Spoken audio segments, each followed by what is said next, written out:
तो नहीं बोलना। सबसे पहले तो मैं आपको धन्यवाद दूंगा कि आपने सदन के अंदर आज पहलगाम हमले के बाद ऑपरेशन सिंदूर पे जो चर्चा रखी और हमें बोलने का अवसर दिया। जिस तरह का वाद विवाद चल रहा था, ये अच्छी बात नहीं है। इस तरह के शब्दों का प्रयोग। हाँ, और 5 दिन लगातार सदन बाधित रहा, पूरा देश देख रहा है। उसके क्या कारण थे? अगर यही होना था, ये तो पहले ही दिन हो जाता, फिर 5 दिन बाधित क्यों रहता सदन? पूरे देश का जवान, किसान, हर व्यक्ति हमसे जवाब मांग रहा है कि आप दिल्ली हो, हमारा मामला उठाया कि नहीं उठाया, बेरोजगारी का मामला उठाया, किसान का उठा, जवान का।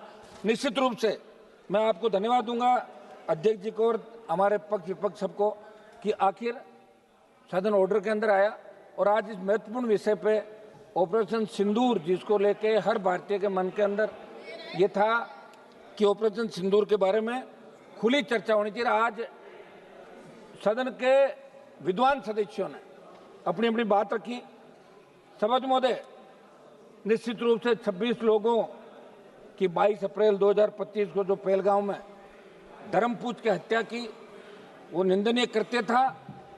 और उस पल जितने भी टेलीविजन पे, सोशल मीडिया पे इस खबर को देखा, हर घर के अंदर रुदन था। बच्चे, महिलाएं, बूढ़े सब एक ही बात कह रहे थे कि बहुत गलत हुआ, हम आज भी सुरक्षित नहीं हैं। मोदी जी ने 11 साल जो हमें सुरक्षा की गारंटी के नाम पे वोट लिया और ये बात कही कि हमारी सरकार अगर एनडीए की आई तो हम शहादत नहीं होने देंगे, हिंदुस्तान सुरक्षित होगा। और 26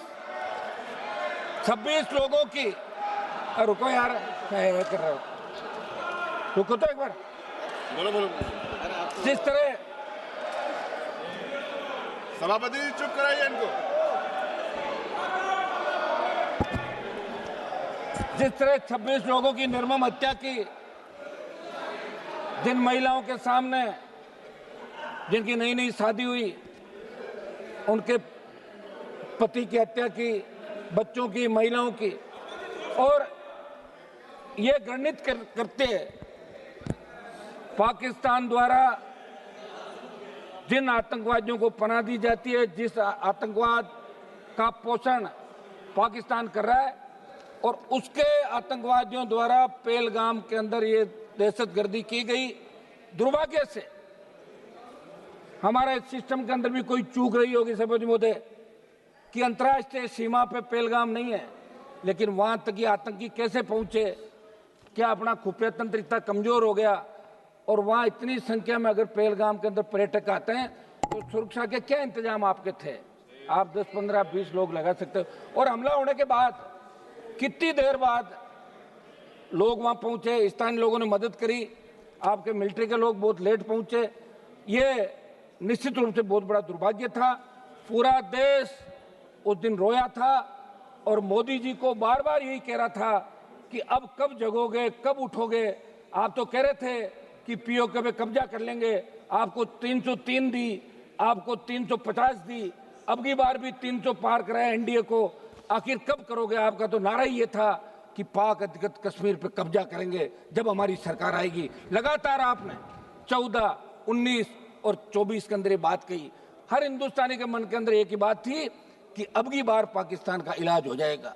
निश्चित रूप से इजराइल जैसे छोटे देश जो अपनी लड़ाई खुद के दम पर लड़ रहे हैं, 140 करोड़ का भारत देश, जिसकी सेना विश्व के अंदर सबसे मजबूत सेना है, जब भी सेनाओं की बात आती है तो कारगिल युद्ध के दौरान 20,000 फीट ऊंची पहाड़ियों पे अगर 50 किलो गोला बारूद AK-47 लेके इस विकट परिस्थितियों के अंदर पहाड़ी पे चढ़ते हुए लड़ाई किसी ने लड़ी तो हिंदुस्तान की सेना ने लड़ी, वो जाट रेजिमेंट के हमारे जवानों ने लड़ी। ये अमेरिका के अखबारों के अंदर छपा था। सभापति महोदय, बहुत बड़ा दुर्भाग्य है कि 22 अप्रैल को घटना घटित हुई और 8 मई की रात को ऑपरेशन सिंदूर की शुरुआत हुई। 2 दिन चला। आपने कहा पाकिस्तान घुटनों के बल आ गया और देश के मीडिया ने यह कहा कि कराची पहुंच गए, लाहौर पे कब्जा कर लिया, इस्लामाबाद में झंडा फहराने वाले। तो हमने लगा हो गया काम, पाकिस्तान तो सुबह तक आ जाएगा। और आपने नाम भी सिंदूर रखा। ऐसा लग रहा था कि भारत पाकिस्तान की मांग में सिंदूर भर रहा है, ऐसा ही लग रहा था भाई जब सिंदूर नाम रखा। और सिंदूर का मतलब ही हो गया, अरे हाँ समझ, सिंदूर का मतलब ये होता है कि हमारे हिंदू धर्म के अंदर सिंदूर का, आप रुकिए साहब, ऐसे क्या कर रहे हो आप? खुद तो आधा घंटा भाषण दे दिया तो मुझे कह रहे हो जाओ, आप कमाल कर रहे हो, तो नहीं बोले और क्या। सिंदूर हमारे हिंदू धर्म के अंदर सिंदूर का मतलब है कि महिलाएं सिंदूर पति को मानती है, वो मांग भरती है सिंदूर कि मेरा पति। तो सिंदूर तो भारत ने भर दिया पाकिस्तान के अंदर, तो पाकिस्तान तो पत्नी हो गई भारत की। ले आओ विदाई बाकी लेके आ जाओ, आप हो गया सारा काम। तो मेरा सभापति जी एक ये था कि अपन इस सदन के अंदर चर्चा कराएं, सारी बातें, वाद विवाद, हंसी मजाक भी चली, आरोप प्रत्यारोप भी चले, लेकिन जिस तरह का आरोप, अब तो आप सभापति की चेयर पे बैठे हैं, आपके पूरे आरोप शायद इन्होंने सुने नहीं, मैंने सुन लिए थे, समझ लिए थे, मैं वापस नहीं बताऊंगा जो आपने क्या कहा था। सभापति जी, जो दुर्भाग्य था कि आतंकवाद कोई नया नहीं हिंदुस्तान के अंदर, पहले भी लगातार चाहे कांग्रेस की सरकार रही चाहे बीजेपी की सरकार रही, आतंकी तो लोकसभा के अंदर घुस गए थे। लोकसभा के अंदर अगर थोड़ा सा आगे आ जाते और हमारे उस समय वो लोकसभा के जो पार्लियामेंट सिक्योरिटी के जवान सादत नहीं देते तो कितने एमपी मारे जाते। उससे पहले भी लोकसभा, क्या हो गया? बोलने दो ना, दो एक मिनट बोलने दो, अभी अभी है कुछ। एक तो मेरी बात सुनो, 10:30 11 बजे बुलवा रहे हो आप, ठीक है, खबर तो अखबार में छपनी नहीं, ये तो तय है, सिर्फ सोशल मीडिया से काम निकलेगा।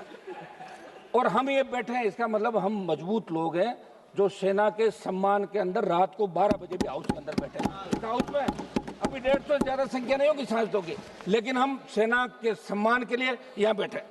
सभापति महोदय, हम 2-3 जो प्रमुख हमारी चीजें हैं, एक तो घुसपैठ कैसे हुई, इस मामले के अंदर जांच होनी, आखिर घुसपैठ कैसे हुई, उसकी जांच क्या रही। ऐसा नहीं हो गया यार सब कुछ ठीक है, भाषण दिया चलते, पर देश जानना चाहता है। और अभी सोशल मीडिया का जमाना, प्रत्येक व्यक्ति को अधिकार है। एक मेरी मांग रहेगी कि अग्निवीर जो योजना आप लाए, उसके बाद सेना का मनोबल गिर गया।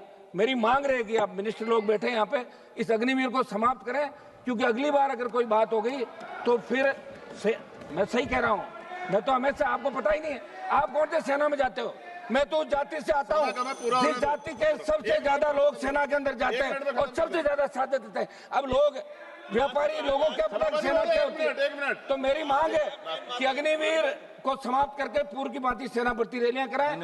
और इसके अंदर जब प्रधानमंत्री जवाब दे तो सिंदूर क्यों नाम रखा, सिंदूर कहां भरा, इस बात का भी पूरा प्रधानमंत्री के जवाब के अंदर। धन्यवाद। हम सब सेना को सैल्यूट करते हैं।